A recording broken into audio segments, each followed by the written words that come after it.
monarch in the British Empire was Queen Elizabeth II. And she reigned for how many years? 70 years. What if I told you she was never meant to be queen? Come, let me give you a quick history lesson. Her father, King George VI, was the second son of King George V. King George V had two sons, Edward VIII and King George VI. Edward VIII was the first son. King George VI was the second son. Now, if you know anything about monarchies, is the heir is the first. So, their father dies, and guess who becomes king? Edward VIII. King George died in 1936. The problem was, Edward VIII started having an affair with an American married woman called Willis Simpson in the early 1930s. So he was in love with a married woman. When the king died, Edward VIII becomes king, January 1936. And the love is still loving. The fire is burning.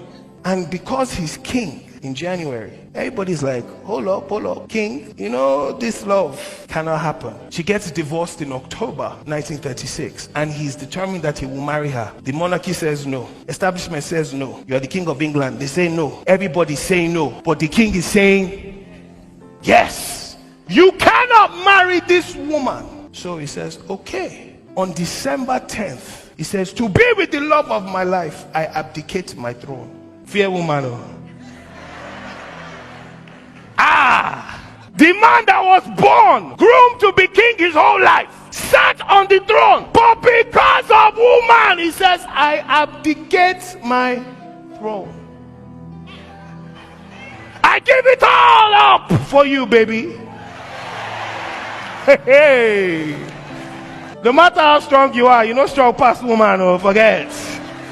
On December 11, 1936, he gets on the radio, BBC, and announces to the whole kingdom that he's abdicating his throne. And he is no longer king because he wants to be with Willis, the love of his life. And in that moment, the kingship passed from Edward to George VI.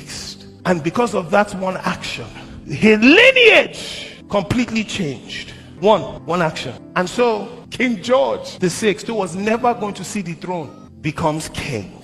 And after him, guess who assumed the throne? His firstborn, Queen Elizabeth II. And after Queen Elizabeth, guess who assumed her throne? His son, King Charles. After King Charles is now William.